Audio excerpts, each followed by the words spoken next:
Hello, lovelies, from the drowned world that is southern England at the moment. Fortunately, no flooding here, but fingers crossed.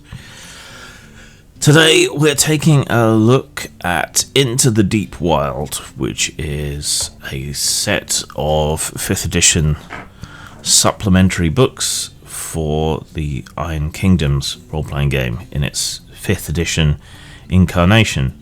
And the Iron Kingdoms has been around a long time. You might know it from the war game, Warmachine, and whatever they call the wild animals and druids and so on version of the same thing. But there's also been a role-playing game since the days of 3rd edition. Previously, they did their own RPG system as well, which personally I prefer. But as far as 5th edition implementations go, 5th edition Iron Kingdoms is a relatively uncelebrated gem with high production values, good presentation. To me, this is the standard to which other 5th edition products should be held, including D&D itself. What's going to happen with the new edition of D&D and the recent-ish Iron Kingdoms material, I don't know. Will there be a conversion book? Are we even going to get an OGL for the new edition? Who knows? Who knows what's going to happen? But meanwhile, we can all enjoy this, and hopefully there'll be some cross-compatibility. Now, I've reviewed other things by Privateer Press for the Iron Kingdoms for 5th edition on the channel. You can go and look at that, and I've been full of high praise indeed for the whole thing. Slightly less so, it must be said, for this. And I don't have as much to say about this one, which is perhaps a bit of an indicator. So, Into the Deep Wild kind of defines a lot of the terra incognita that still remains within the Iron Kingdoms, despite the rather over-detailed, perhaps 3rd edition books and all the material that we've seen. Also, they kind of keep the timeline relentlessly marching on in the Iron Kingdoms, certainly in regard to Warmachine. So events continue to transpire, wars happen, rebellions happen, and most recently and least effectively, I think they had the claiming, I think that's the right term, where a whole bunch of demons burst out into the world and reclaimed a whole bunch of souls that had been agreed on and traded for. Up until now, most of the material has concentrated upon the more technologically adept sort of magipunk setting of the various main kingdoms, the Iron Kingdoms of the title, Signar, Cador, and so on, where they have these steam-powered mecha robots that are controlled by specialist magic users, where they have guns and so on and all the rest of it. But here we're talking about the swamps and the deserts and the forests and those places outside of more civilized Urkane, which is the name of the world, again, if I remember correctly. So we have a lot of details about developments and so on in the wilds, how more recent history has affected it, the peoples of the wild, including the gobbers, goblins, wilder human tribes, the frog people, the gator folk, all of that sort of thing. So there's a lot of detail that has previously gone largely passed by about these wild places. It doesn't seem that much when you look at it here, barely 50 pages. But I think that might be a little bit of a mistake detailing things to this extent, because the wildlands outside the cities, outside the kingdoms, has been where a games master can leave their mark, where they can create or throw in anything, where there are God knows how many hidden tribes of different races and so on, and so you had a lot more freedom to operate within the canon of the world, which is interesting, don't get me wrong, and well executed for the most part. But that was where you could put your stamp on it, you know, beyond the walls of the cities, beyond the borders of the states, of the kingdoms. That's where you had the freedom, and that is where people who weren't tied up in the intrigue and war between the different kingdoms could go off and discover stuff.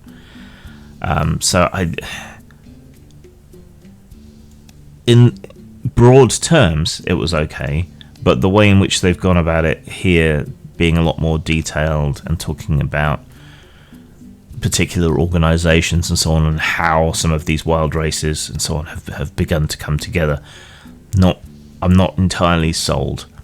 As a reader, I appreciate the information. I find it interesting, as someone who likes and appreciates the lore and so on, but from a practical standpoint, as a game designer, as a gamer, as someone who has been a games master for Iron Kingdoms games in the past, I think having that undefined space, even within canon, can be incredibly useful. That's not particularly why this book is slightly disappointing compared to other releases. It's slightly disappointing because it's what you would expect. There's nothing extra. There is nothing particularly new. It is by and large what you would expect from such a book. And what do you expect from a 5th edition supplementary book? You expect new races. You expect new classes and subclasses and options. You expect new options for existing classes. You expect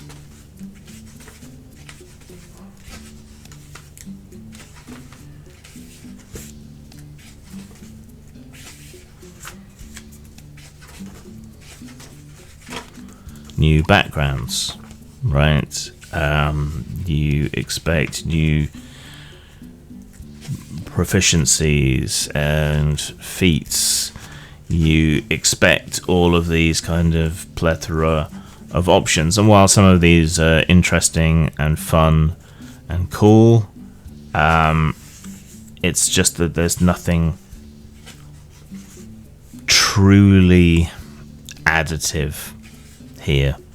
The Adventuring Company's thing is something fairly unique to 5th edition Iron Kingdoms, but it's been explored in other books. So again, this is something you would expect. New spells, love to add new spells.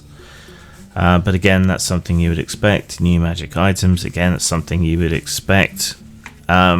In the book on the Shard Islands and the Dragon Father's Dominion, there were ship rules, which were better than anything thus far otherwise presented for 5th edition D&D. That was, immense amount of added value, especially coming out close on the heels of Spelljammer, as it did. But there's nothing equivalent to that in this book. More equipment, you would expect that. New war beasts for your warlock characters. Warlock means something different in this. Ways to quickly convert things into war beasts.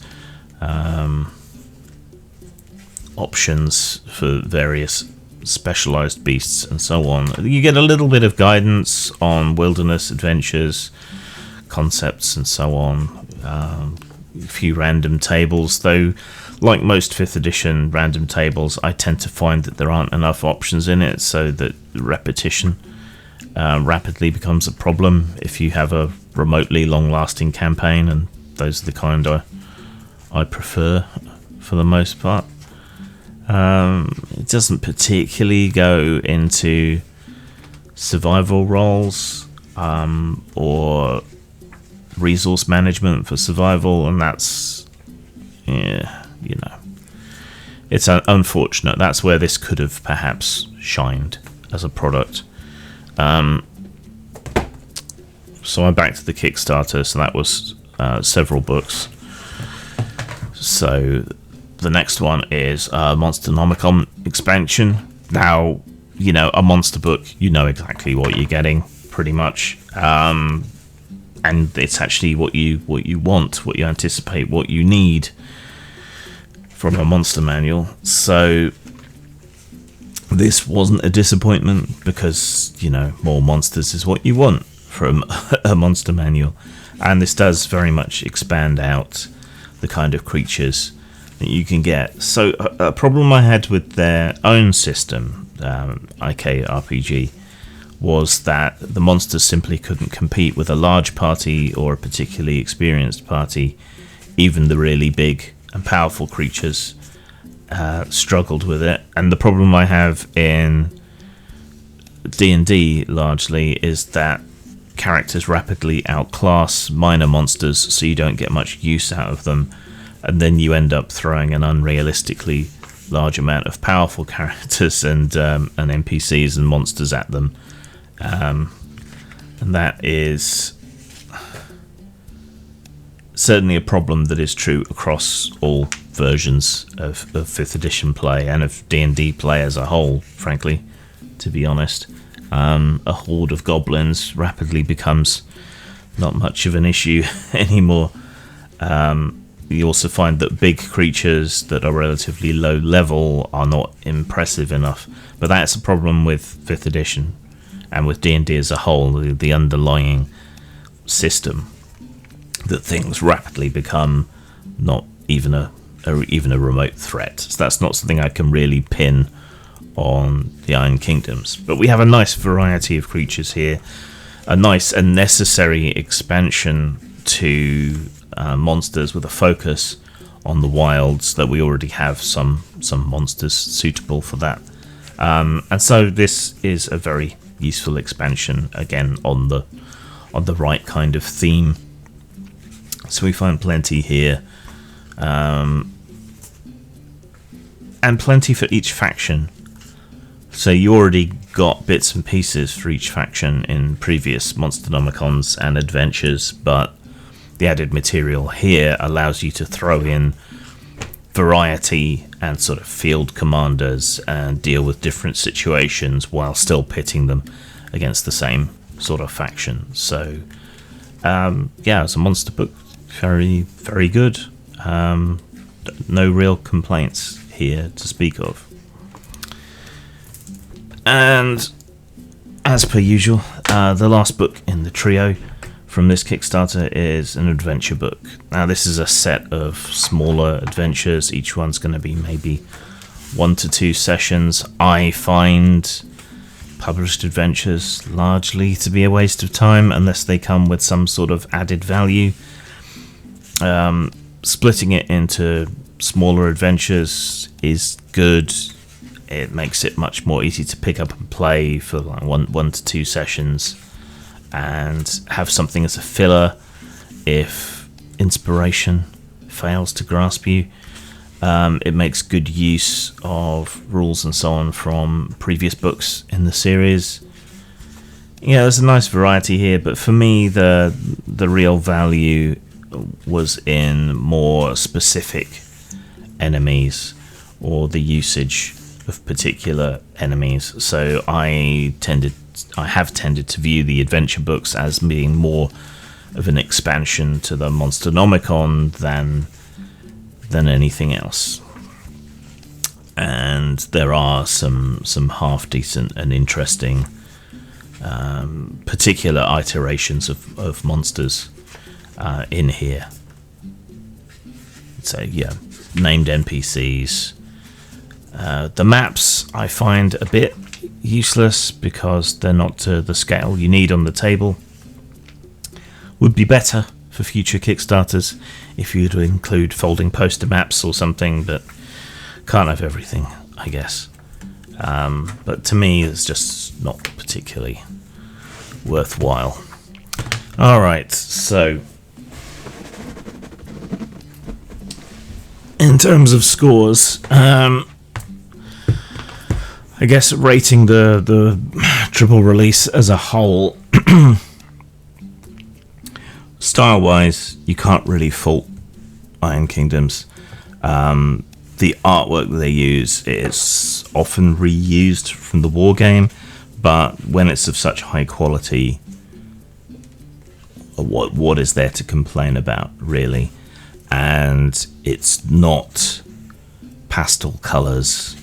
It is a lot more vibrant, less so in these wilderness books, because a lot of the action takes place at night or in swampy or forest and similar backgrounds, but it is still a lot more effective, a lot more evocative, a lot more characterful than anything we see in the normal 5th edition books, and this carries through all of them. I don't like the whole demon claiming background thing, but that's less present in this book than perhaps some of the others. That is a stylistic gripe, I suppose, but otherwise the presentation, the writing and so on is effective, does the job. The layout is fairly straightforward, despite the kind of stained parchment background, which can make reading a little difficult in certain circumstances. So in terms of style, I'm gonna give it a high 4.